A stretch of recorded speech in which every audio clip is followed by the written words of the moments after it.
Bismillahirrahmanirrahim. Assalamualaikum warahmatullahi wabarakatuh. Alhamdulillah wassalatu wassalamu ala Rasulillah wa ala alihi sahbihi wa man wala.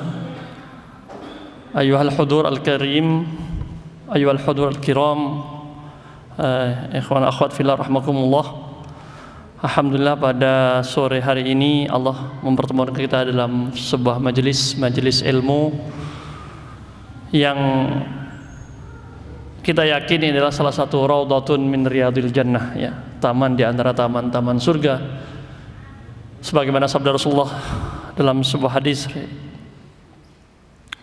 riwayatkan Tirmidzi dan Abu Dawud, "Idza marartum bi riyadil jannati farta'u." Jika kalian melewati taman-taman surga, maka farta'u, ucapkanlah, banyaklah berzikir, tasbih, tahmid, tahlil. Sahabat bertanya, "Wa ma hilaqudz dzikr? Wa ma riyadul jannah?" Apa yang dimaksud dengan taman-taman surga tersebut? Rasulullah menjawab, "Hilaqudz dzikr." Majlis-majlis zikir, majlis-majlis ilmu.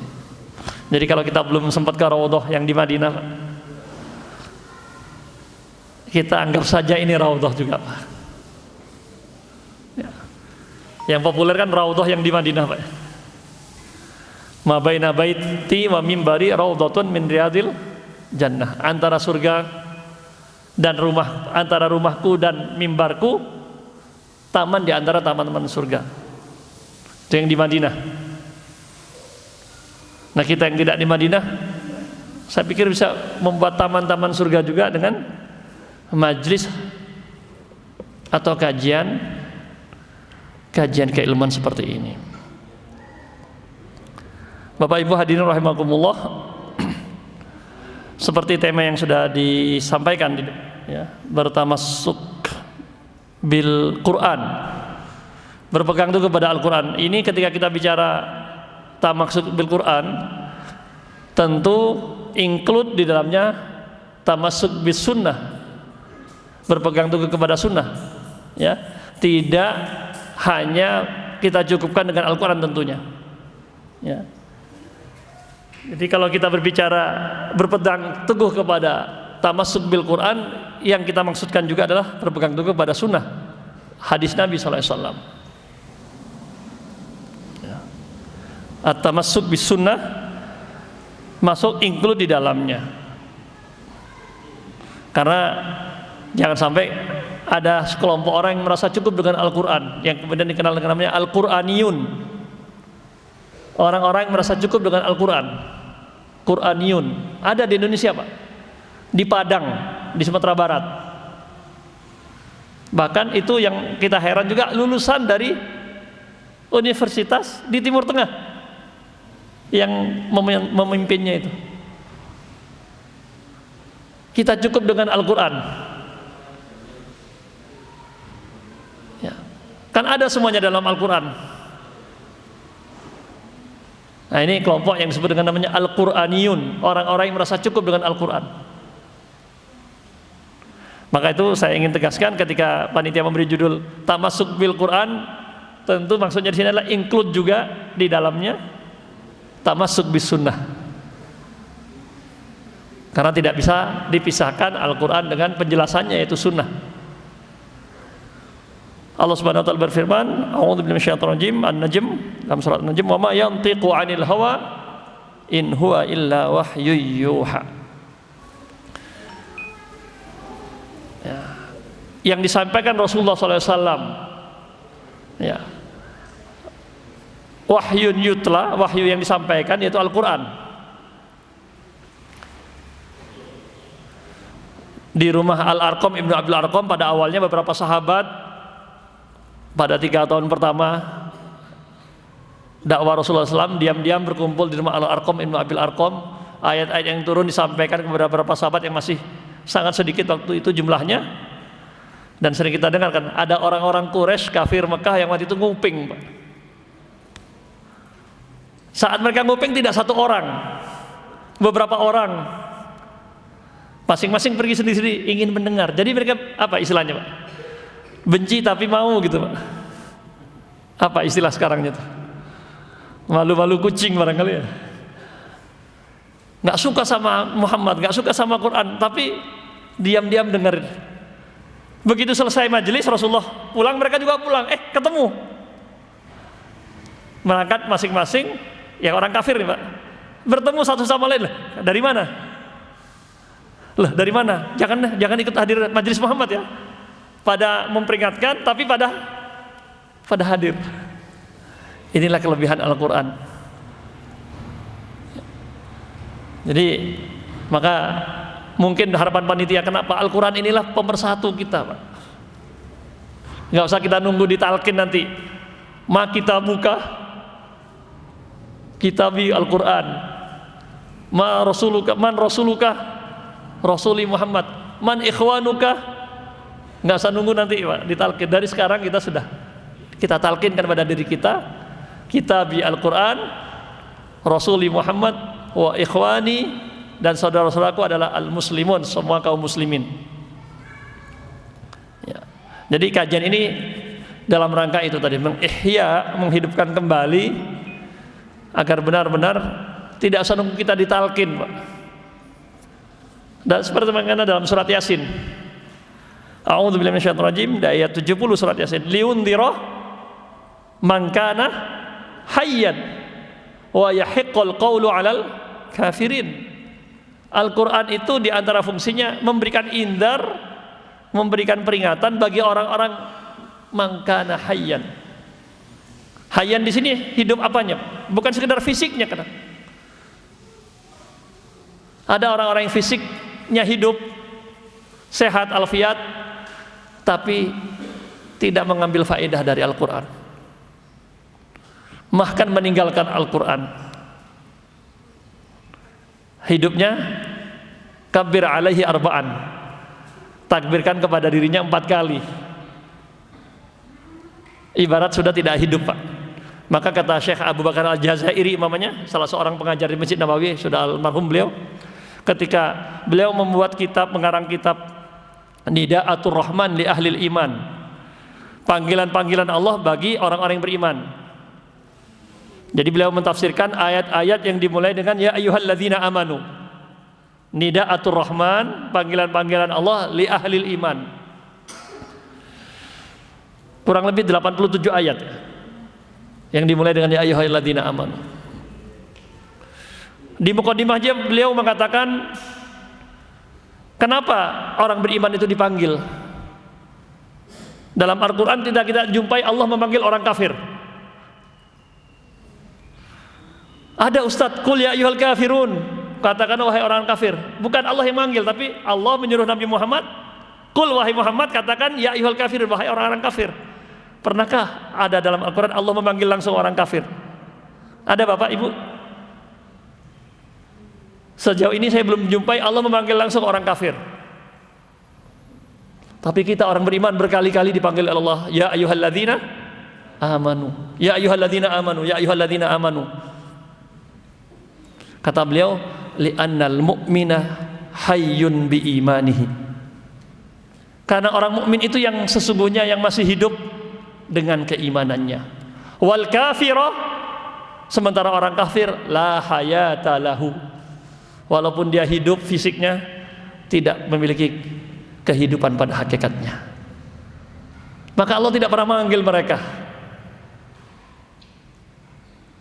Beliau kemudian menukil sebuah hadis, ya, sebuah hadis mauquf ya, atau asar perkataan Ibnu Mas'ud, idza sami'na Allah yaqul ya ayyuhalladzina amanu, jika kalian mendengarkan Allah berfirman ya ayyuhalladzina amanu, wahai orang-orang yang beriman, fa'ariha sam'ak, pasang baik-baik telinga Anda, karena setelah ya ayyuhalladzina amanu itu Anda akan jumpai imma amrun yu'maru bihi, biasanya setelah ya ayyuhalladzina amanu adalah perintah di mana kita diminta untuk melaksanakannya, au nahyun yunha anhu, atau larangan yang kita diminta untuk menjauhinya. Jadi berbahagialah kita yang Allah beri karunia iman ini dan masih dipanggil oleh Allah. Al-Quran ini kan hidup. sampai ila an yarithallahul arda wa man 'alaiha, sampai kiamat kelak. Dan kita dikaruniakan Allah Subhanahu wa taala iman, dan masih Allah panggil, ya ayyuhalladzina amanu, berkali-kali Allah panggil kita. Tinggal kita masih punya iman tidak, masih hidup enggak kita untuk menjawab panggilan Allah tadi. Maka Ibnu Mas'ud mengatakan, pasang telinga kita baik-baik. Jadi ketika kita bicara tentang Quran, tentunya karena kita adalah orang-orang yang beriman, orang-orang yang sungguhnya hidup ya, dengan penjelasannya as-sunnah atau al-hadis dari Rasulullah SAW. Yang beliau sampaikan di rumah Al-Arqam, Ibnu Al-Arqam tadi adalah ayat-ayat yang beliau dapatkan dari Allah melalui malaikat Jibril, Quran yang dibacakan. Kemudian yang beliau jelaskan juga merupakan wahyu. Ya. Wa ma yantiqu 'anil hawa in huwa illa wahyu yuha. Yang berkaitan tentu dengan syariat ini. Adapun sunnah Rasulullah SAW yang merupakan keseharian, tetap namanya sunnah. Sunnah itu kan manukila an Rasulullah SAW, semua yang datang dari Rasulullah SAW, min qaulin, baik itu perkataan, au fi'lin atau perbuatan, au takririn atau takrir, pengakuan, pembenaran, au sifatin atau sifat, baik sifat fisik atau sifat akhlak. Semua yang datang dari Rasulullah adalah sunnah. Cuma kembali lagi, ada sunnah yang sifatnya memang sejak lahir pembawaannya seperti itu. Makanya karena beliau tinggal di Mekah, naiknya onta, makannya kurma, minumnya zam-zam. Itu sunnah juga, tapi sunnah jibiliyah, sudah memang kodratnya seperti itu. Nah, yang seperti itu ketika tidak ditegaskan, tidak otomatis harus diikuti, Pak. Ya, nah, maka yang dimaksud wahyu ini sini adalah yang berkaitan dengan syariat, yang murni karena faktor kemanusiaan. Ya, makanya pernah kan di perang, salah satu peperangan, Rasulullah ditanya, ini wahyu atau bukan Rasulullah? Ya, jadi semua yang datang dari Rasulullah kita yakini baik, semua yang datang dari Rasulullah kita yakini benar.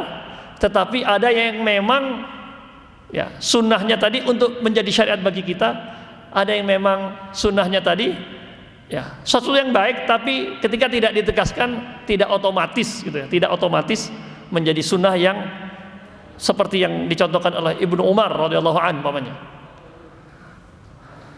Beliau lihat Rasulullah menambatkan onta, markirin ontanya, Pak, di tempat tersebut. Beliau juga tidak butuh berhenti di tempat situ, tapi karena ingin meniru Rasulullah, diparkir ontanya di situ. Lihat Rasulullah pada satu kesempatan buang air di satu tempat. Saking ingin meniru Rasulullah, Ibnu Umar juga tidak kebelet, tidak apa, ingin meniru Rasulullah, kencing juga di tempat tersebut. Nah, tapi beliau tidak pernah maksa-maksa sahabat yang lain harus ikut seperti itu. Artinya apa? Beliau meyakini semua yang dari Rasulullah adalah baik, semuanya sunnah, tapi tidak harus semuanya harus diikuti 100% plek-plek begitu. Kan repot juga, Pak ya, kalau kita harus minumnya zam-zam, Pak ya. Makanya tidak disebutkan sebagai sunnah yang harus menjadi syariat, kecuali yang nanti jelaskan. Kurma saat buka, ada hadisnya. Kalau tidak ada, cukup air. Ya, jadi ketika kita berbicara di sini tentang tamassuk ya, bis sunnah, bil Quran, berpegang teguh kepada Quran, include tentu di dalamnya adalah sunnah yang merupakan penjelasan dari Al-Quran. Bukan sekedar sunnah yang tadi ya memang sebagai manusia beliau tinggal di Mekah ya makannya kurma, atau yang ada di Mekah waktu itu kendaraannya ya onta. Itu sunnah, semua yang dari Nabi benar sunnah, tetapi bukan yang tadi kaitannya yang harus kita pegang betul gitu ya. Wa ma yantiqu 'anil hawa, yang beliau lafadzkan, yang beliau sampaikan bukan dari hawa nafsu. Karena itu ulama usul fikih juga menyebutkan hadis qauli, hadis yang berupa perkataan Rasulullah, untuk dalil hukum lebih kuat daripada hadis fi'li, hadis yang berasal dari perbuatan Rasulullah. Kenapa? Mengapa jamaah sekalian? Karena kalau fi'li langsung keluar dari Rasulullah SAW dan tidak ada interpretasi dari sahabat, ada penafsiran-penafsiran dari sahabat. Sementara hadis fi'li, hadis yang merupakan perbuatan Rasulullah. Saya melihat Rasulullah sholat mengangkat kedua tangannya. Kan cerita sahabat, Pak. Sahabat menceritakan perbuatan Rasulullah. Barangkali melihatnya nggak utuh, barangkali melihatnya terhalang. Tapi kalau hadis qauli, hadis yang langsung diucapkan Rasulullah, di situ tidak ada campur tangan penafsiran interpretasi sahabat. Maka kata para ulama usul fikih, untuk pengambilan hukum, hadis yang merupakan qaul, perkataan Rasulullah, lebih kuat penunjukannya kepada sebuah hukum daripada hadis fi'li, hadis yang merupakan perbuatan sahabat yang disampaikan oleh, perbuatan Nabi yang disampaikan oleh sahabat. Jadi ketika kita berbicara tamasuk di sini yang berkaitan dengan syariat tentunya. Dalam sebuah hadis berikutnya Rasulullah SAW bersabda, ya, ala inni utitul Qur'ana wa mislahu ma'ahu. Hadis riwayat Imam Ahmad dari sahabat Al-Miqdam ibni Ma'di Karib. Agak susah nama menyebutkannya ya. Al-Miqdam ibni Ma'di Karib. Ya. Dulu ingat saya ada ketika di pesantren ada santri yang bacanya nama sahabat ini susah banget. Miqdam Ma'di Karib itu kan susah gitu. Al-Miqdam ibni Ma'di Karib qala radhiyallahu anhu, qala beliau berkata, qala Rasulullah sallallahu alaihi wasallam.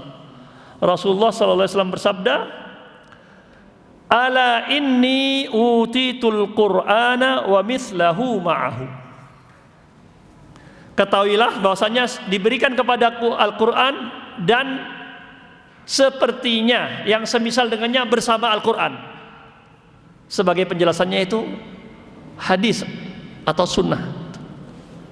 Diulang lagi oleh Rasulullah SAW, ala inni utitul Qur'ana wa mislahu ma'ahu ala yushiku rajulun, ya, hampir saja ada seseorang, ya, yanthani syab'ana. Yanthani itu miring gitu ya, senderan dalam keadaan kenyang. Ada riwayat lainnya di situ ada nomor 4 itu catatan kakinya. Riwayat lain tidak mansub seperti itu, tapi syab'anun. Di sini syab'anan. Ya, ada dua riwayat, dua lafaz. Ala arikatihi. Kalau orang Arab yang suka ke Arab mungkin atau lihat di warung Arab kan ada biasanya ada bersender terus ada apa semacam bantal kecil gitu Pak.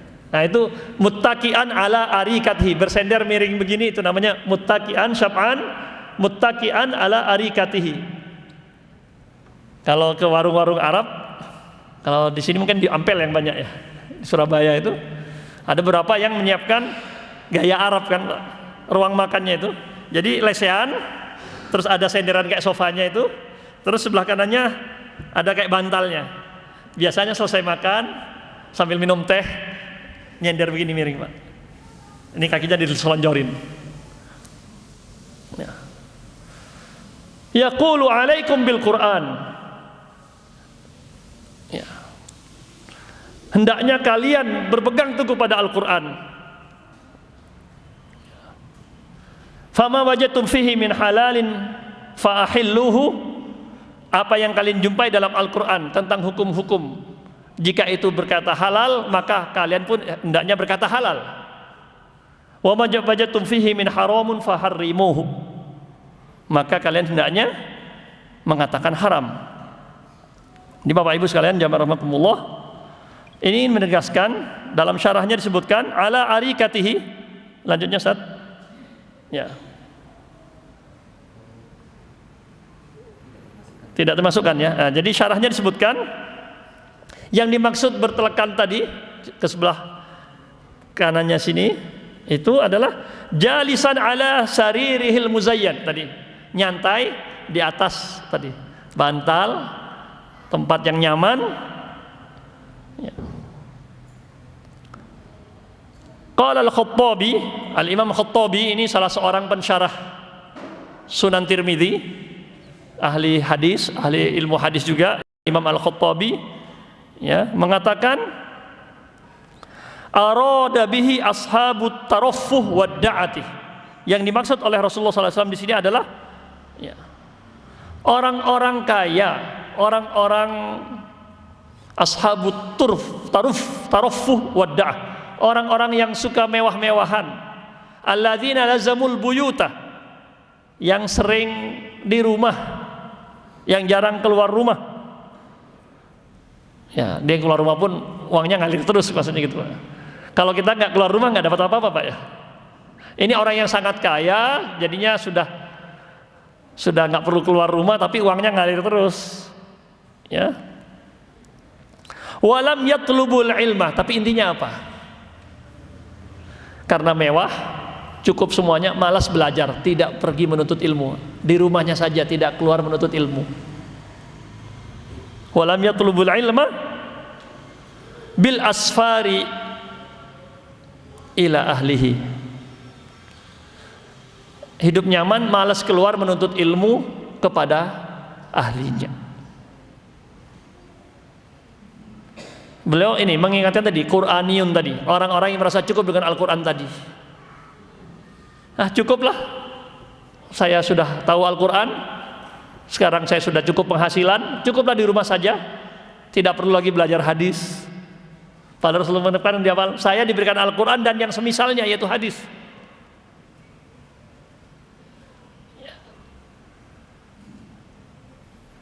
Yang dimaksud fama wajadtum fihi min halalin bukan berarti semua hadis yang ada harus dicocokkan dengan Al-Quran. Ya, kata beliau melanjutkan syarahnya, ka'annahu arada bihil arda liqasdi raddil hadis bimujarradin annahu dzukira fihi ma laysa fil kitab. Yang dilarang di sini adalah orang yang ingin menolak hadis karena semata-mata melihat sepertinya bertentangan dengan Quran. Nah, ini juga ada fenomena. Sedikit-sedikit kalau bertentangan dengan Al-Quran, gampang menolak hadis. Tidak boleh buru-buru menolak hadis hanya kelihatannya juga bertentangan dengan Al-Quran. Mungkin kita yang belum paham, Pak. Jadi al-ardu menyocokkan dengan Al-Quran di sini bukan dalam rangka kita mencari memahami. Itu yang dimaksud di sini adalah itu. Yang dilarang adalah mencocokkan dengan Al-Quran. Hadis ini sesuai nggak dengan Al-Quran? Maksudnya ingin menolak hadis hanya karena kita belum paham. Ya, jadi jamaah sekalian rahimakumullah, yang perlu memang kalau kita ibaratkan Al-Quran itu kan anggaran dasar namanya ya. Kalau di organisasi kan ada anggaran dasar, ART-nya anggaran rumah tangganya itu hadisnya, penjelasannya. Kan tidak mungkin bertentangan. Masa yang menjelaskan bertentangan dengan yang intinya, Pak? Nah, itu maksudnya. Jadi kalau kita untuk memahami maksudnya hadis ini, kalau dengan Quran di bawah pemahaman Al-Quran seperti apa? Itu yang dimaksud. Bukan kemudian tidak boleh membandingkan dengan Al-Quran. Yang tidak boleh adalah kalau maksudnya ingin menolak hadis. Ya. Jadi jamaah rahimakumullah, tema kita kali ini adalah bagaimana kita berpegang teguh kepada Al-Quran. Include di dalamnya adalah sunnah, tentu sunnah yang sebagai penjelasan dari Al-Quran. Secara spesifik Allah memerintahkan Rasulullah SAW untuk berpegang teguh kepada wahyu. Walaupun yang disebut Nabi, tentu saja otomatis kita sebagai umatnya juga mendapatkan perintah ini. A'udzubillahi minasyaitonir rajim. Dalam surat Az-Zukhruf ayat 43 dan 44 Allah Subhanahu wa taala berfirman, fastamsik billadzi uhiya ilaika innaka ala siratim mustaqim. Jadi kata-kata tamasuk juga diambil dari ayat ini. Berpegang teguhlah, pegang erat-erat. Masaka itu memegang. Di situ ada tambahan huruf alif dan ta. Dan sin alif ta. Istamsaka, yastamsiku istimsak. Kata kaidah bahasa Arabnya, Pak, kalau kata itu mendapat tambahan huruf, berarti tambahannya ada tambahan makna. Masaka memegang, masaktu al-qarurata, saya memegang botol. Kalau ditambahi masaka, tambahi tasdid, sudah ada tambahan huruf sinnya, jadi awalnya 2 kan. Masaka berarti memegang lebih kuat.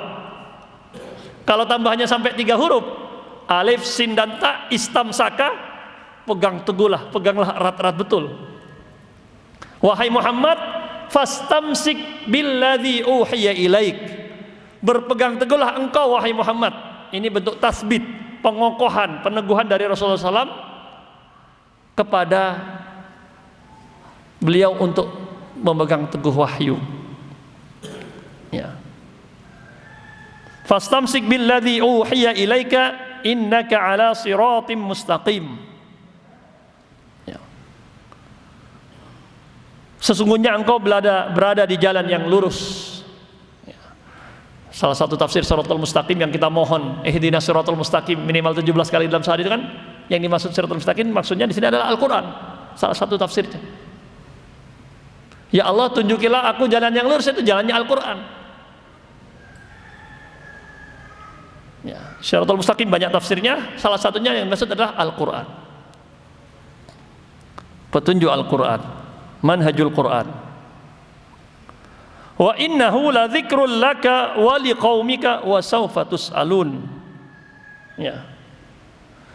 Ada bacaan lain, uhiya ilaika, dalam bacaan lain auha ilaik, maksudnya sama. Kalau uhiya ilaik namanya maf'ul, ya. Atau sighah naibul fa'il, di situ ada naibul fa'ilnya. Yang diwahyukan kepadamu tidak disebutkan siapa yang mewahyukan. Kalau ada qiraan lain, auha, Allah yang Allah wahyukan kepadamu. Fa'ilnya jelas, subjeknya itu Allah yang mewahyukan kepadamu. Ala siratim mustaqim. Al-Qur'an itu adalah petunjuk jalan yang lurus, yang kita mohon setiap hari 17 kali minimal dalam salat kita. Ihdinas siratal mustaqim, jelas. Makanya salah satu tafsirnya adalah kita mohon petunjuk Al-Qur'an. Petunjuk yang lurus adalah petunjuk Al-Qur'an. Wa innahu la dzikrul laka wa liqaumika. Karena sungguhnya Al-Qur'an itu adalah kemuliaan bagimu wahai Muhammad dan umatmu. Jadi Al-Quran ini adalah, kita yang mendapatkannya adalah umat yang mulia. Tapi ketika mendapat kemuliaan juga ada tanggung jawab. Wa sawfa tus'alun, dan kalian akan diminta pertanggungjawaban sejauh mana menegakkan hak-hak Al-Quran tersebut. Jadi kemuliaan bukan tanpa konsekuensi, Pak. Ya. Syaraf, kalau ini tadi Pak, syarif orangnya. Syaraf itu kemuliaan, orang yang mulia namanya syarif. Kalau yang keturunan Nabi dipanggilnya kan syarif, Pak, ya. Kalau perempuan syarifah. Ya. Masih ada keturunan Nabi sekarang. Katanya masih banyak, di Saudi digaji. Kalau ketahuan bisa menunjukkan silsilah dia memang keturunan Nabi dan sudah ada daftarnya, itu digaji malah. Tapi yang terbanyak bukan di Saudi katanya, sekarang banyak di Yordan. Raja Hussein itu syarif dulu katanya. Syarif Raja Hussein yang bapaknya presiden Yordan sekarang, Raja Abdullah, ya. Bapaknya itu kan Syarif Hussein, itu syarif. Itu masih keturunan Nabi. Kalau perempuannya syarifah biasanya. Ya. Jadi wa innahu la dzikrun laka ay la syarafun laka. Al-Qur'an itu adalah sebuah kemuliaan bagi kamu dan bagi kaummu. Tapi punya konsekuensi, Pak. Wa sawfa tus'alun. Kita akan dimintai pertanggungjawaban sejauh mana kita melaksanakan hak-hak Al-Qur'an tersebut. Wa sawfa tus'alun. Maka itu perlu kita kenal apa saja, ya, hak-hak Al-Qur'an itu. Juga di ayat sebelumnya, di Az-Zukhruf juga, di ayat 36 dan 37, Allah juga sudah mengingatkan kita umatnya yang mendapat kemuliaan Quran ini, kalau lalai, cuek, masa bodoh, bahkan tidak mau mempelajari Al-Quran, tidak mau, enggan mengamalkannya, wa may ya'shu an dzikrir rahman. Asya itu rabun sore, rabun senja ya. Jadi wa may ya'shu an dzikrir rahman, orang yang, kalau orang rabun kan cuek Pak dengan sekitarnya kan, yang tidak peduli dengan Al-Quran. Kalau a'ma sudah buta total. Asya itu rabun senja ya. Asyi kan sore, bil ghadati wal asyi. Jadi asya atau asya itu rabun senja. Mulai kalau sore nggak jelas, kalau siang agak jelas kan gitu kan. Jadi orang yang tidak peduli dengan Al-Quran, nuqayyid lahu syaitanan fahuwa lahu qarin. Akhirnya teman dekatnya adalah setan ya.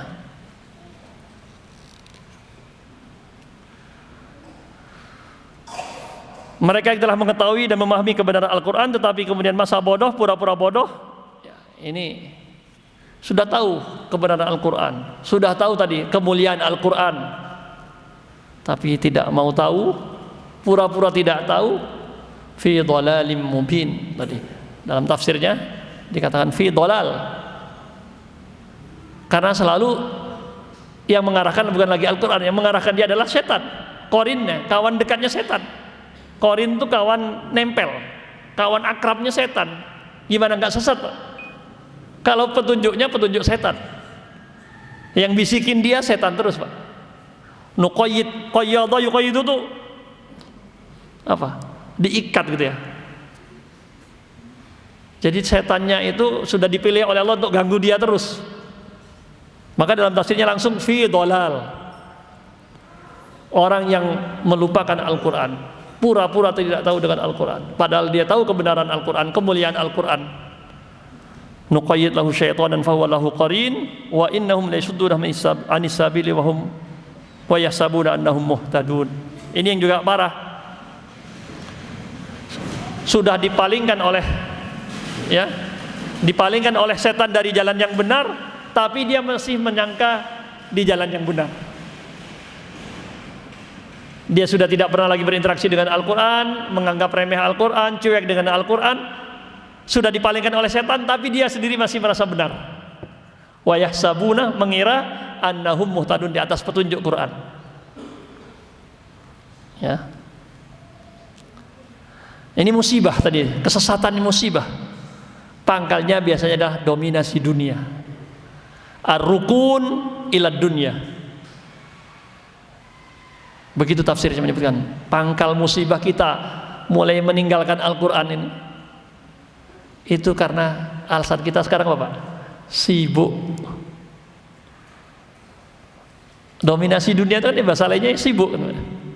Ar-rukun cenderung kepada dunia ya sibuk. Ternyata tafsir dulu itu sudah mengisyaratkan sebenarnya kita tidak bisa dekat dengan Al-Quran, alasannya sibuk memang. Wa yahsabuna annahum muhtadun. Kalau orang sudah didominasi oleh dunia ya, pandangannya jadi rabun. Tentu bukan pandangan mata Pak. Sehat kok mata saya, sehat kok. Apalagi pakai kacamata apa? Sekarang lagi ramai Ion apa ya? Nano, kacamata nano.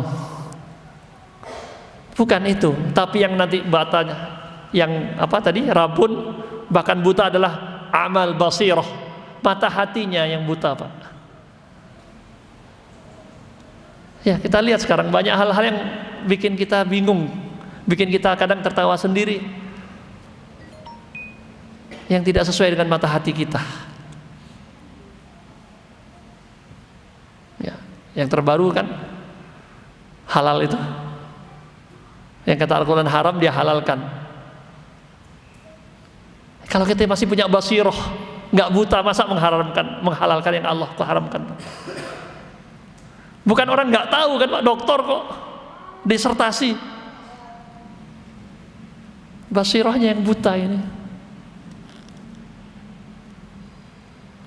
Ini yang Al-Quran katakan.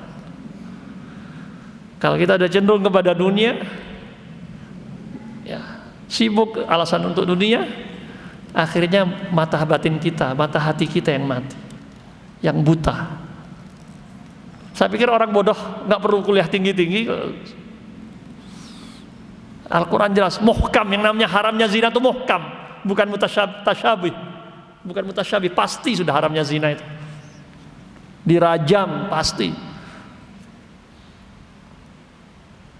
Bahkan di jahiliyah saja ada dalam Sahih Bukhari disebutkan, qala Amr bin Maimun, salah seorang mukhadram itu orang yang tadi hidup di masa Nabi, tapi bahkan mungkin masuk Islam tapi belum pernah ketemu Nabi, kan bukan sahabat Pak, tergolong sebagai tabi'in. Atau ya, waktu itu ketemu Nabi tapi belum masuk Islam, setelah Rasulullah wafat baru masuk Islam. Mungkin kalau bahasa Jawanya apa, kesuwen Pak ya, terlambat, nggak dapat keutamaan jadi sahabat.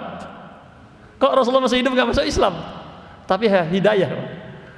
Nah, ada seorang mukhadram namanya Amr ibnu Maimun berkata, di masa jahiliyah dulu ada apa namanya, qirodah, monyet, zina dengan monyet kata dia, kemudian dirajam. Jahiliyah aja yang dulu zina juga longgar, bahkan dianggap biasa, pernah ada kasus merajam monyet Pak. Nggak tahu ini jahiliyah abad keberapa. Nah, ini barangkali juga di antara tugas hijrah kita, Pak. Wal muhajir, orang hijrah yang sesungguhnya itu kan meninggalkan apa yang Allah larang, Pak. Kalau dikabul-kabulkan seperti ini, bukan malah ditinggalkan, mana? Dilegalkan. Jamaah sekalian, Bapak Ibu rahimakumullah. Jadi inilah musibah kalau sudah mata hati kita gelap. Ya, pandangannya sih cakep, sehat, tapi hatinya mati.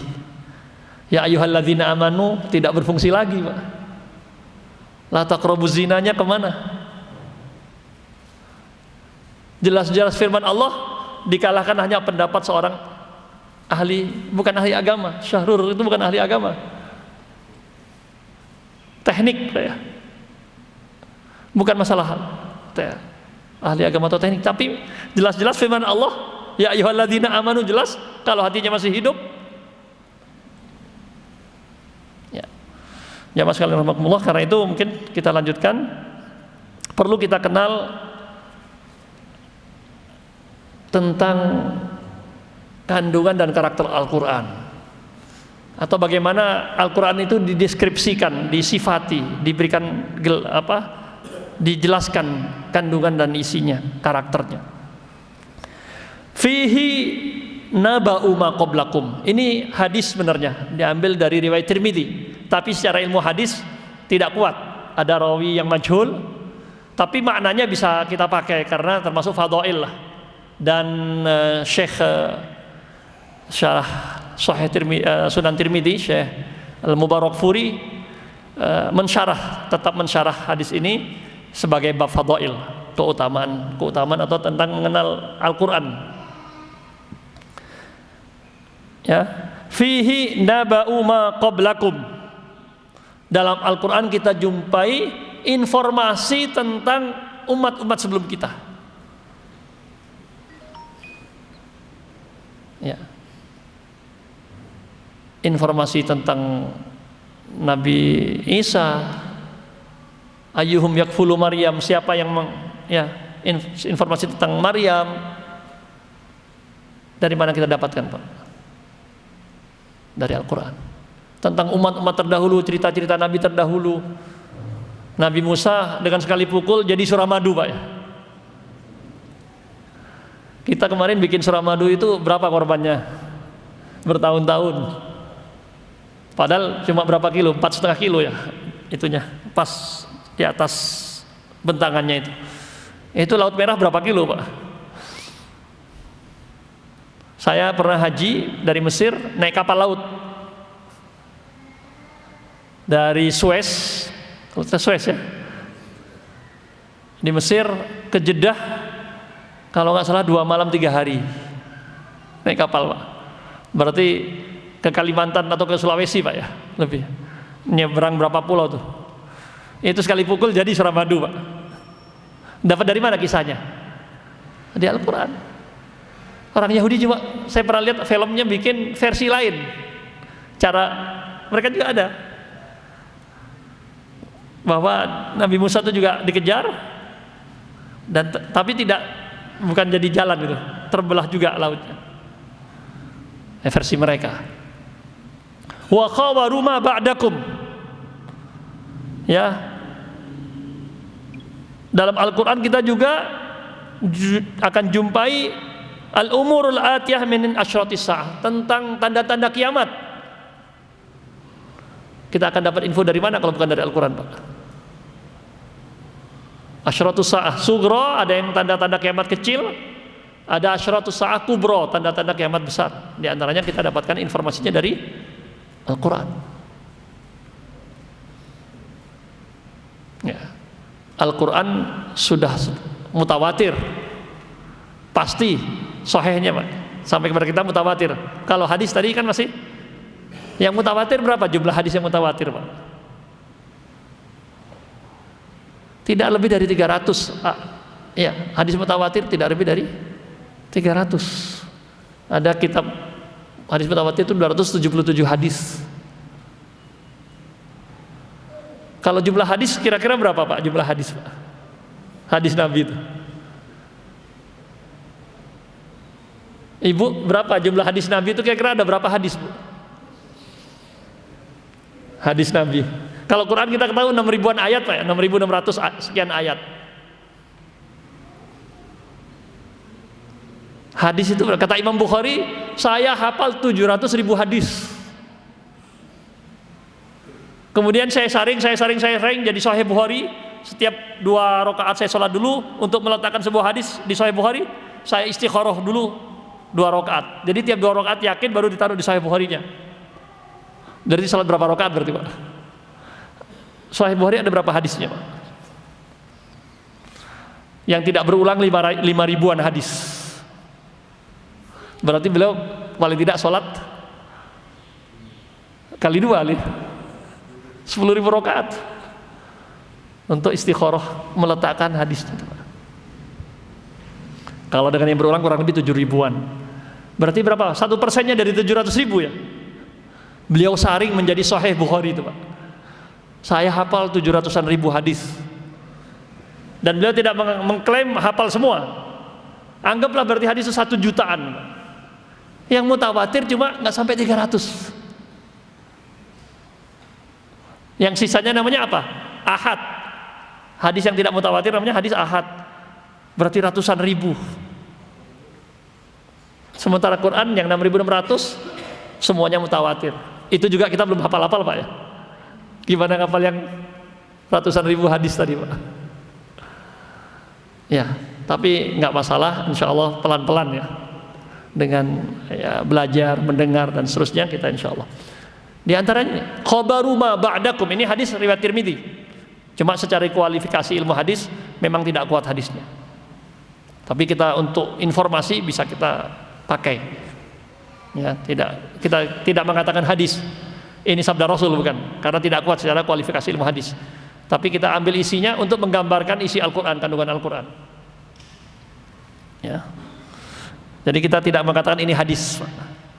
Tapi deskripsi tentang Al-Quran dari mungkin dari ulama atau dari siapa, karena kita tidak memastikan secara ilmu hadis sebagai sabda Nabi ya. Tentang tanda-tanda kiamat ya. Tentang hal-hal yang akan terjadi. Iqtarabatis sa'at wan syaqqal qamar, sudah terjadi Pak. Waktu turun belum terjadi, nanti bulan akan terbelah. Ghulibatir Rum, Romawi akan ditundukkan. Waktu Nabi belum menang, masih lemah, tapi sudah diberi kabar gembira akan menaklukkan Romawi. Itu hal-hal yang akan terjadi. Ada dalam Al-Quran tentang kiamat, tentang surga dan neraka. Dari mana infonya? Kalau bukan dari Al-Quran, dan pasti valid. Pasti valid. Wa hukmu ma bainakum, ya. Wa hukmu ma bainakum, ay hakimu ma waqa'a aw yaqa'u bainakum minal kufri wal imani wat ta'ati wal isyan wal halali wal haram wa sairi syara'il Islam. Dalam Al-Quran kita akan jumpai ada keputusan-keputusan di antara kita. Kalau kita mau berbicara tentang halal haram, Al-Quran keputusannya ada di sana. Zina haram itu ada dalam Al-Quran. Kenapa masih kita cari penafsiran-penafsiran yang lain? Ya, al halalul haram, ini kufur, ini iman, ini taat, ini maksiat, ada keputusannya, infonya yang lengkap dalam Al-Quran.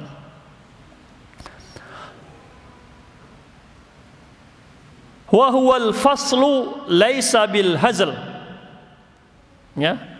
Al-Quran adalah pembeda, furqan antara hak dan yang batil. Laisa bil hazl, bukan main-main. Sama iwat tariq wa ma'adur dan jumut thaqib.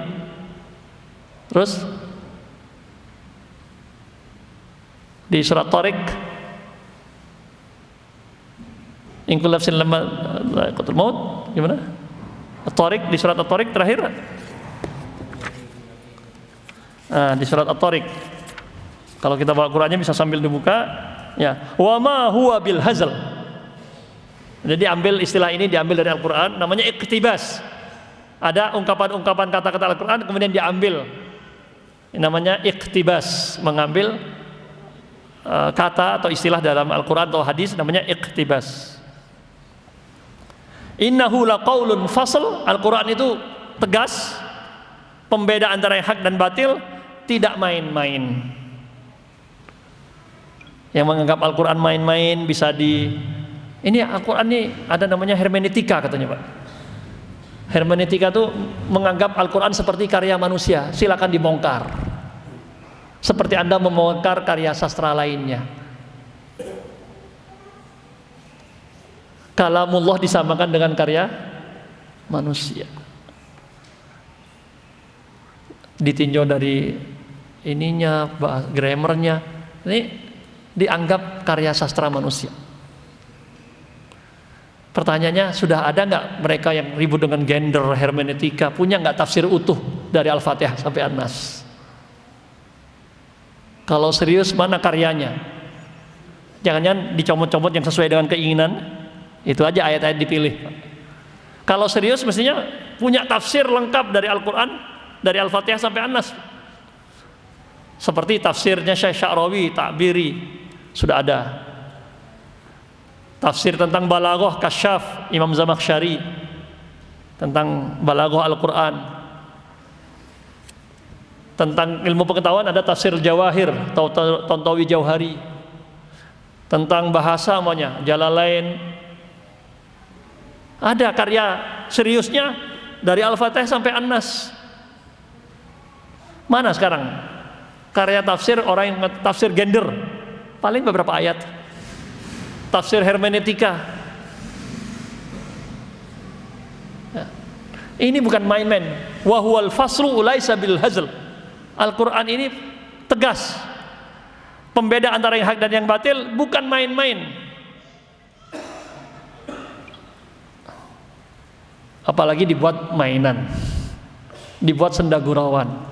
Farka'u ma'ar raki'in, merokoklah bersama-sama orang yang merokok katanya Pak. Ini kan jadi mainan. Walaupun merokok masih susah meninggalkan rokok, ya nggak perlu mempermainkan ayat berdalil dengan sudah tidak benar, artinya mempermainkan Al-Quran. Rukuklah bersama orang yang rukuk diganti merokoklah, kan main-main Pak.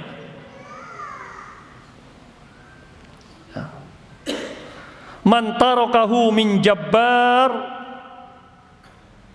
qasamah, yang meninggalkan Al-Quran karena sombong.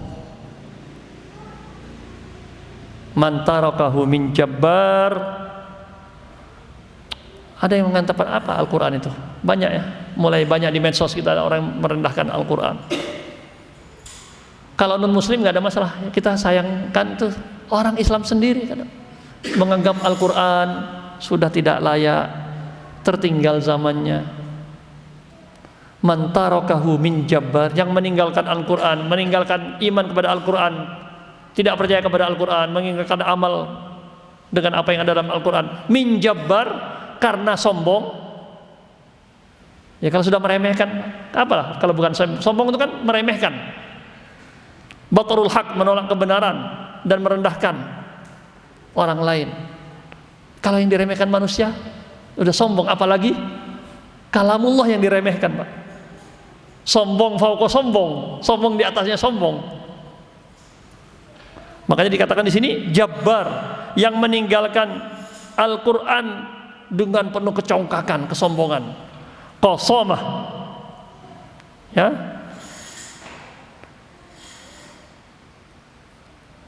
Ya, man tarakahu min jabbar qasamah, yang meninggalkan Al-Quran karena kesombongan, kecongkakan, ahlakah, akan Al-Quran hancurkan. Ya. Dalam tafsirnya, syarahnya dikatakan ay ahlakahu wa kasar unuqahu, ya. Orang yang sombong, tidak mau mengamalkan Al-Quran, tidak mau beriman kepada Al-Quran, akhir kehidupannya celaka. Ahlakahu wa kasar unuqahu, ya. Secara fisik dia akan celaka juga. Kasar itu pecah, putus lehernya, unuk, pundaknya.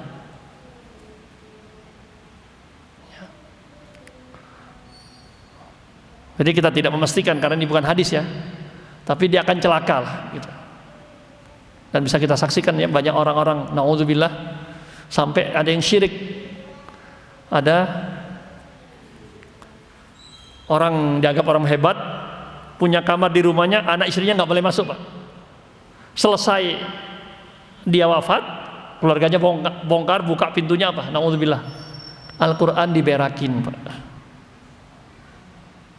Itu syarat dari setannya kan, untuk bisa tahu ilmu gaib, untuk bisa jadi orang hebat tadi, syaratnya innama nahnu fitnatun fala takfur. Di syarat yang panjang tentang sihir itu kan, di surat Al-Baqarah, mereka mengatakan kami ini fitnah, ujian bagian kalian, tapi kalian jangan kufur. Bilang jangan kufur namanya juga setan, tukang tipu. Jangan kufur, tapi syarat yang disyaratkan syarat kufur. Ya, nanti saya bantu kamu tahu yang gaib, tapi berakin dulu tuh Quran. Ya. Fala takfur, jangan kufur, tapi syaratnya kufur. Itu tipu daya mereka, trik-triknya setan. Man tarakahu min jabbar qasamah. Wa man ibtaghal huda fi ghairihi adallahu Allah. Yang ingin mencari petunjuk dari selain Al-Quran, Allah akan sesatkan dia. Wa man ibtaghal huda fi ghairihi adallahu Allah. Allah akan sesatkan dia.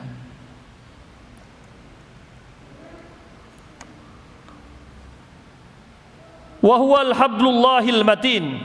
Al-Quran itu adalah yang sering kita dengar, hafal semua mungkin ayatnya, wa'tasimu bihablillahi jami'a. Tali Allah yang kuat, hablullahil matin, tali Allah yang kuat. Makanya di antara salah tafsirnya, wa'tasimu bihablillah itu adalah bil Quran. Berpeganglah teguhlah kalian kepada tali Allah yang kuat, wa'tasimu bihablillah. Salah satu tafsirnya adalah bil Quran. Bertegang teguhlah kalian kepada Al-Quran. Wa huwa hablullahil matin. Al-Quran adalah, kenapa disebut dengan tali? Tali itu yang menyambung, ya, menghubungkan kita dengan Allah, menjadi dekat dengan Allah secara dekat dan kuat. Wa huwa dzikrul hakim. Al-Quran adalah, ya, yang disampaikan adalah benar, ya, mayuzkar, yang disebutkan dalam Al-Quran itu benar, ya. Kalau kita ingat apa yang dibaca, Al-Quran adalah zikir dan isinya adalah Al-Hakim, penuh kebijaksanaan. Wa huwa alladzi la tazighul ahwa, la tazighu bihil ahwa. Dengan petunjuk Al-Qur'an, insyaallah hawa nafsu kita tidak akan tersesat.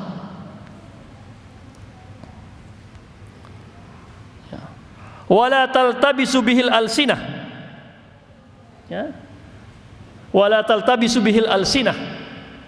Walaupun kita bukan orang Arab, alhamdulillah lancar-lancar baca Quran. Itu maksudnya. La taltabis, tidak susah, tidak tercampur-campur, tertukar-tukar dalam membaca Al-Quran lisan kita. Makanya orang Arab tuh heran, Pak. Ini orang nggak tahu bahasa Arab, ngomong bahasa Arab nggak bisa, kok bisa baca Quran? Coba yang hafiz belum tentu suruh ngomong Arab bunyi, Pak, tapi baca Quran lancar. Orang Arab sendiri heran, dikasih kitab nggak bisa baca, tapi suruh ngimami kok lancar. Ini walaqad yassarnal Qur'ana lidzikri, sudah kami mudahkan Al-Quran untuk diingat. Fahal mim mudzakir, tinggal ada nggak yang mau mengingat. La taltabisu bihil alsinah, lisan kita nggak ada yang susah. Memang ada dalam hadis dikatakan ada yang berat, ada yang susah, pahalanya juga banyak, 2 kali lipat. Kalau yang kita yang lancar 1 juz 40 menit, mungkin yang belum lancar bisa 2 jam. Semakin panjang dia semakin banyak pahalanya. Kan waktunya habis dengan Quran 2 jam, kita cuma 40 menit, Pak. Mana yang banyak pahalanya? Walladzi yaqra'ul Qur'an wa 'alaihi syaq lahu ajron. Orang yang membaca Quran tapi dengan penuh kesulitan, masih belepotan karena belum lancar saja. Kalau sudah lancar, insya Allah, kata ini. Makanya kalau kita tahsin, ya ada program tahsin di sini. Target pertama kalau belum lancar dilancarkan dulu, bukan target khatam, Pak. Semuanya bertahap. At-tadarruj, kata salah seorang penulis, yang disebut dengan Rabbaniyut ta'lim, pendidikan yang Rabbani, itu yang memulai belajarnya secara tadarruj, bertahap. Jangan langsung ilmu yang berat-berat, ilmu mantik, sementara baca Qurannya masih belepotan, Pak. Nggak apa-apa, sabar kita belajar dari yang sederhana dulu. Kata Ibnu Abbas menafsirkan kunu rabbanina bima kuntum tuallimunal kitaba wa bima kuntum tadrusun. Jadilah kalian orang-orang yang rabbani, bukan yang pakai baju koko rabbani, Pak, ya. Rabbani, ya, itu maksudnya orang-orang yang serba Tuhan dalam mengajar. Seperti apa? Mengajar orang dari yang sederhana dulu, yang mudah-mudah dulu. Kata Ibnu Abbas menafsirkan di sini, alladzina yu'allimunan nasa sigharal ilmi qabla kibarihi, yang mengajarkan kepada orang lain ilmu-ilmu yang sederhana sebelum yang berat-berat. Belum apa-apa karena dulu pesantrennya belajar jurumiyah, kaidah-kaidah bahasa Arab, kemudian karena ketika kuliah merasa bebas, filsafat kanan kiri, langsung kaget kadang akhirnya, Pak, ya. Langsung tadi yang haram jadi halal akhirnya. Jadi la taltabisu bihil alsin. Alhamdulillah, walaupun dari negara manapun kalau baca Al-Quran sama, Pak. Ya tentu ada pengaruh-pengaruh lokalnya ada, tapi tetap ketika dia belajar biasanya berkurang. Alhamdulillah jadi alkamduh kalau belajar, insya Allah nanti lurus juga. La taltabisu bihil alsinah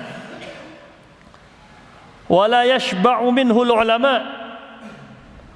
Ya, kalau kita sudah mulai belajar tidak pernah merasa kenyang. Karena Al-Quran itu ma'inun la yandab, sumber mata air yang tidak pernah kering, Pak. Ini musim kering ya sekarang, ya. Lama tidak ada hujan, banyak sumur yang mulai kering. Tapi Al-Quran itu, kata para ulama juga mengungkapkan ma'inun la yandab, sumber air yang tidak pernah kering. Tadi kalau ibarat orang makan tidak kenyang-kenyang, Pak. Ya, ulama kalau kita sudah mulai belajar, mulai memahami Al-Quran, tidak pernah merasa puas. Ya. La yakhluqu an kasratit rad atau tirdad, tidak membuat bosan walaupun sering diulang-ulang. Ada yang bosan baca Al-Fatihah? Ada yang bosan baca Al-Fatihah? Minimal kan 17 kali kita ulangi sehari. Ada yang bosan? Itu buktinya. Pernyataan ini benar gitu. La yakhluqu la ya'ti bisya'amah, tidak membuat bosan, tidak membuat kesal, membuat dongkol walaupun tirdad diulang-ulang. Malah kadang kita semakin menikmati ketika diulang-ulang. La yakhluqu atau la yamallu min kasrati tirdad, tidak membuat bosan walaupun sering sekali diulang-ulang.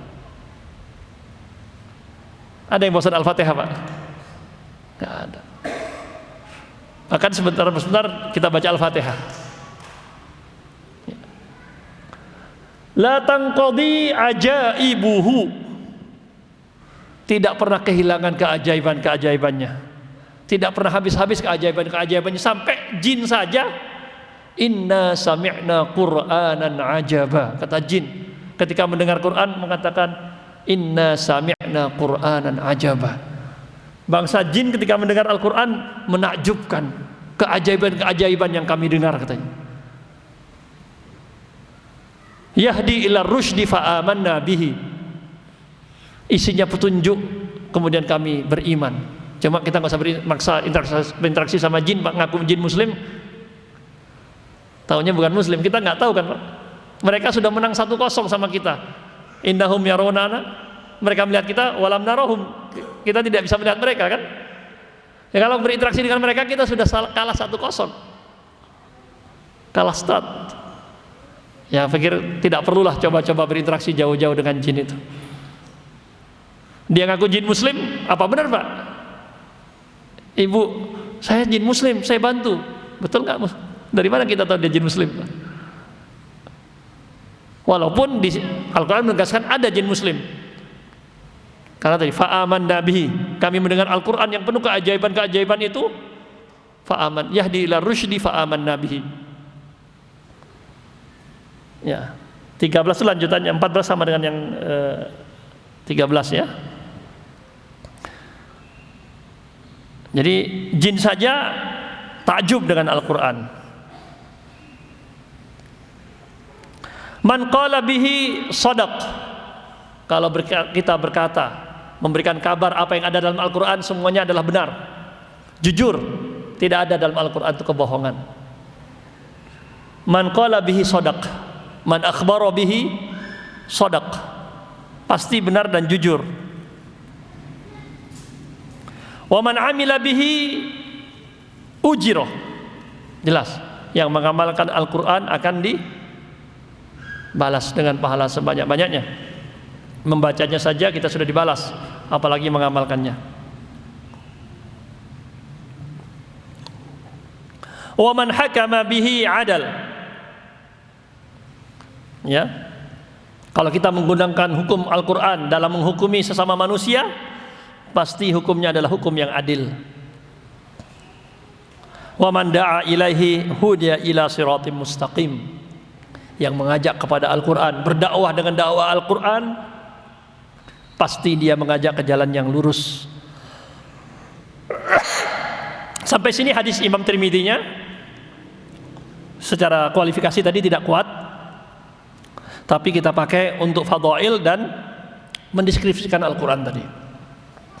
Kemudian ada juga tadi ungkapan dari sebagian ulama ulumul Quran menyebutkan Al-Quran adalah ma'inun la yandab, ma'in, sumber yang tidak pernah kering. Kita baca ayat yang sama, Pak, besok baca lagi ayat yang sama, ketika kondisi iman kita berbeda, kadang ada yang baru yang kita rasakan.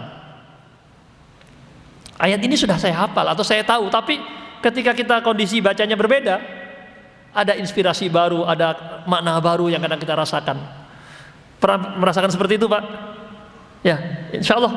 Kalau belum, coba kita, ini janji deskripsi dari para ulama yang sudah banyak berinteraksi dengan Al-Quran, dia sumber inspirasi. Ayat yang sama kita baca belum tahu artinya, mungkin biasa, besok kita tahu artinya, sudah mulai ada perubahan. Semakin kita resapi, ada lagi makna yang lain gitu. Makanya tidak akan membuat kita bosan. Kalau bosan berarti yang masalah bukan Qur'annya, embernya, hati kita, di tempat menerima petunjuknya ini yang belum siap. Kata itu sahabat juga mengatakan, ala inni utit kunna nu'tal iman qoblal Qur'an. Ini juga yang penting. Kami diberi iman, kesiapan, keyakinan kepada Al-Qur'an, kepada Allah Subhanahu wa taala, kepada Rasulnya semua, sebelum kami mempelajari Al-Qur'an lebih jauh. Jadi kesiapan ini juga penting. Kunna nu'tal iman qoblal Qur'an. Jadi sebelum kita lebih jauh mempelajari juga perlu disiapkan wadahnya nih, hatinya nih. Ya. Qurratu ainin la tanqati. Penjejuk mata, penenang jiwa yang tidak pernah juga berhenti. Ini juga perlu kita tiru. Rasulullah pernah memerintahkan Ibnu Mas'ud, ya Ibnu Mas'ud, Iqra alayya al-Qur'an. Bacakan Al-Qur'an kepadaku. Ibnu Mas'ud merasa tersanjung atau malu, Pak, kira-kira? Seorang nabi memerintahkan sahabat untuk membacakan Quran di hadapannya. Anggaplah kita disuruh oleh kiai besar atau qori besar suruh baca Quran di depannya, Pak. Tersanjung atau tersipu nih, Pak? Ibnu Mas'ud mengatakan, aqra'u alaika, pantas tidak Rasulullah saya membacakan di hadapan anda, wa alaika unzil, padahal Al-Quran sudah diturunkan kepada anda. Jawaban Nabi ini yang jadi inti, inni uhibbu an asma'ahu min ghairi, saya senang ingin mendengarkan Al-Quran dari orang lain. Mungkin kalau kita sedang tidak siap membaca, putar kaset, putar murattal itu, Pak, atau dengarkan langsung dari qori yang bisa jadi karena kita suara saya nggak enak nih, lagi batuk, atau memang Allah ciptakan saya dengan suara yang tidak yang biasa lah, cempreng mungkin, Pak, ya. Mungkin dengan mendengar dari orang lain kita dapat merasakan tadi, ya, ketenangan yang tidak pernah putus. Rasulullah saja, Nabi saja mau mendengar dari orang lain, Pak. Ya, ini beberapa deskripsi tentang Al-Quran, ya, beberapa karakter, ya, dan kandungan Al-Quran. Berikutnya sampai jam berapa, Ustaz? Ada tanya jawab nanti? Jam 5. Ya, kita cepatkan aja dulu ya. Beberapa hak dan kewajiban terhadap Al-Quran. Tilawah kita sudah tahu semua, kewajiban untuk membaca, perintah untuk membaca, pahalanya luar biasa. Yang ini yang mungkin penting ya, karena saya yakin yang hadir di sini insya Allah untuk baca Al-Qurannya udah baik-baik, bagus-bagus, lancar-lancar. Khotman atau khitaman, dalam riwayat-riwayat saya belum menjumpai beratasan yang gerigit, yang pasti, tapi yang ada riwayat yang menyebutkan jangan lewat 40 hari tanpa kita hatamkan Quran. Rasulullah merintahkan iqra'ul Quran, itu maksudnya bacalah Quran dari awal sampai akhir, sampai hatam. Fa innahu ya'ti yaumal qiyamah syafi'an li ashabihi. Jadi kalau kita tidak pernah berhatam ngarap syafaat Quran, jadi iqra'ul Quran itu bacalah Quran sampai hatam. Dari Al-Fatihah sampai An-Nas, fa innahu ya'ti yaumal qiyamati.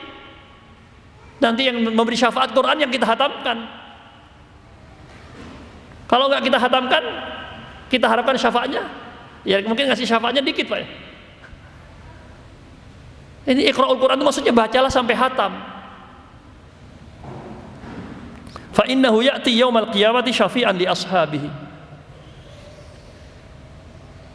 Rasulullah, kebiasaan sahabat itu mereka hatam, bahkan rata-rata sahabat dalam sepekan hatam, rata-rata. Jadi kita upayakan, Pak, menghatamkan. Saya khawatir nanti Allah panggil kita ada ayat-ayat atau surat-surat yang tidak pernah kita baca. Kalau kita bacanya ngawur, sampai rumah asal buka Quran baca, nggak pernah diniatkan untuk dibaca secara urut, nggak pernah hatam akhirnya. Jangan-jangan nanti kita menghadap Allah ditanya, baca Quran sampai mana terakhir? Kan ada hadis kan, Iqra wartaqi fa inna manzilataka inda akhir ayatin taqra'uha. Bacalah dan naiklah, terus naik, karena posisimu nanti di akhir ditentukan akhir bacaanmu. Kalau kita nggak pernah ngurut bacanya, asal buka, nggak pernah menghatamkan, di mana posisi kita nanti? Iqra wartaqi, ya. Sampai di mana akhir bacaanmu? Fa inna manzilataka inda akhir ayatin taqra'uha. Di ayat terakhir yang kamu baca, itu posisimu.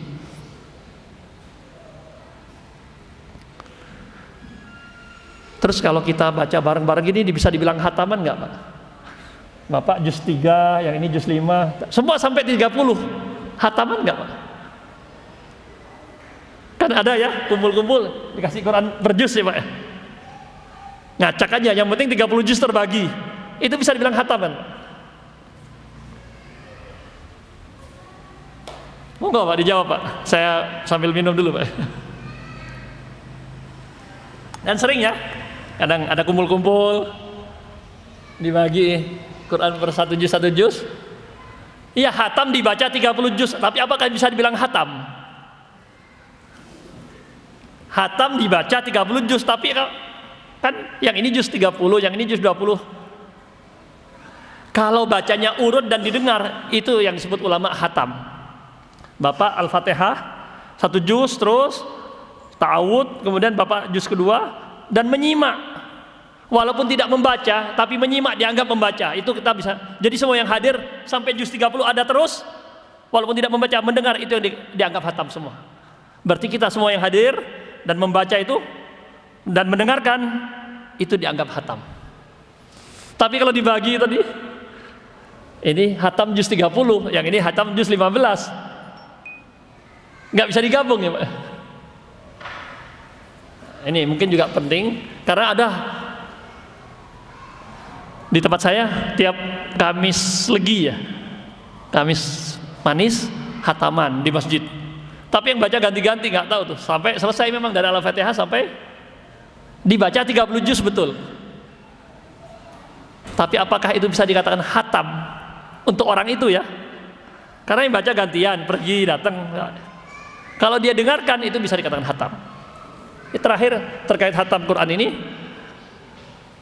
yang mungkin bisa kita jadikan budaya yang bagus, Ibnu Abbas. Ibnu Abbas juga disebutkan Anas bin Malik, kalau hatam Quran, anak istrinya dikumpulkan, keluarganya dikumpulkan. Ayo kita berdoa. Setelah hatam Quran adalah waktu diantaranya mustajab doa. Yang menarik lagi, Ibnu Abbas bukan hanya itu, Pak, bukan hanya memanggil keluarganya, mengirim mata-mata di Madinah. Mana ada rumah yang hataman Quran, tolong kasih tahu saya mau hadir, mau ikut mendengarkan doanya.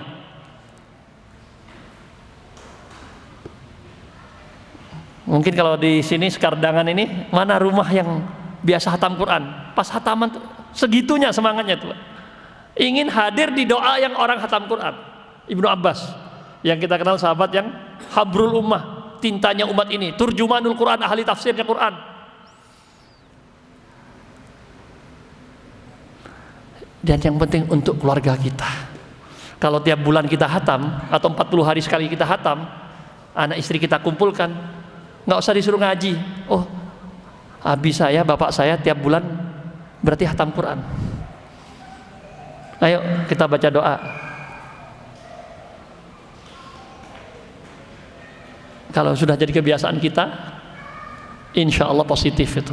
Jadi ini yang saya tekankan tentang khatam Quran.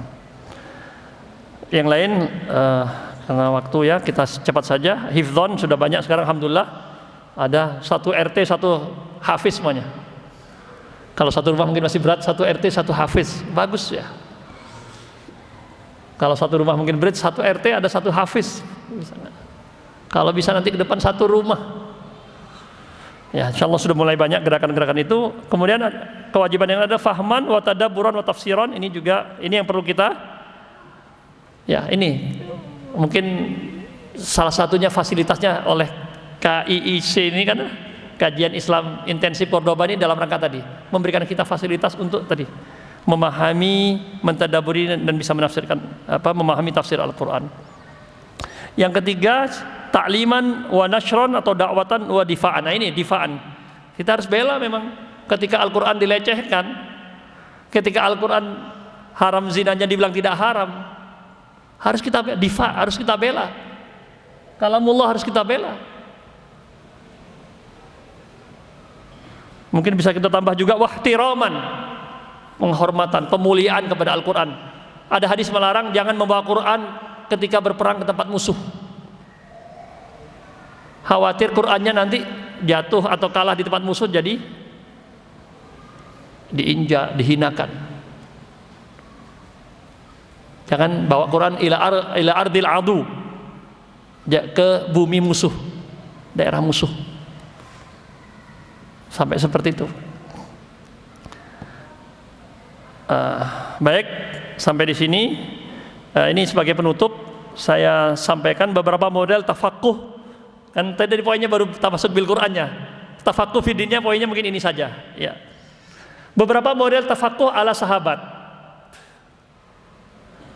Nabi SAW dan para sahabatnya dalam bertafaqquh. Yang pertama adalah mulazamah. Mulazamah itu apa? Iltizam itu kan nempel gitu. Kalau mulazamah itu syuyukh dengan syekh itu nempel. Ini yang dilakukan anak-anak sahabat. Mereka kan tidak kerja. Artinya kewajiban kerjanya orang tuanya yang kerja. Maka orang tuanya memberikan kebebasan atau mempersilahkan mereka, memerintahkan mereka untuk selalu hadir di majelis-majelis Nabi.